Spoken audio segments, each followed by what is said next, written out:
আমাদের বাড়িতে প্রত্যেকে এত বেশি মিষ্টি যে বাইরে থেকে মিষ্টি আনার প্রয়োজনই হয় না। আজ আমি তাই বাড়িতে এক মিষ্টি খাবার বানানোর প্রচেষ্টা করলাম মাত্র। ফ্রিজে রেখে খেলে এটা বেশি ভালো লাগে। প্রথমে বেশ খানিকটা দুধ ঘন করে জাল করে নেব।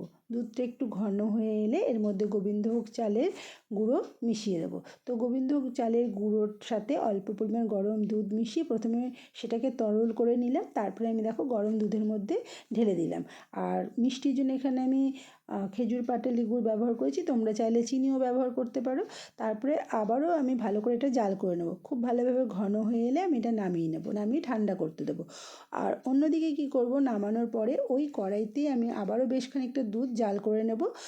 মিষ্টির জন্য অল্প পরিমাণ গুড় ব্যবহার করেছি, আর এর মধ্যে দিয়ে দেবো গ্রেট করা বাদাম। আমার কাছে কাজু আর আমন্ড ছিল, আমি সেটাই ব্যবহার করেছি, তোমরা চাইলে পেস্তাও দিতে পারো। অন্যদিকে আমি কয়েক পিস পাউরুটি নিয়ে নিয়েছি। পাউরুটির ধারগুলো আমি প্রথমে ছুরির সাহায্যে কেটে নেব, তারপরে আমি একটা একটা করে বেলে নেব।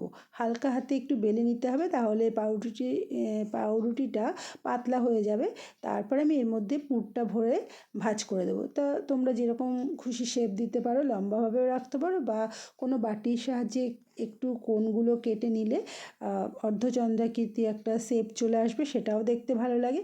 তো আমি কতগুলো বাটির সাহায্যে এরকমভাবে কেটে নিয়েছি, আর কতগুলো এমনি লম্বাভাবে রেখেছি। তো প্রথমে আমি সবগুলো পুর ভরে নিয়েছি, ভরে আমি দেখো একটা প্লেটে সাজিয়ে নিলাম।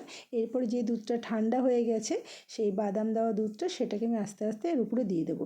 আর খেতে কিন্তু অসাধারণ হয়, তোমরাও একবার ট্রাই করতে পারো। আর খুব সহজেই এবং চটপট হয়ে যায়। তো কেমন লাগলো রেসিপিটা অবশ্যই কমেন্ট করে জানিও।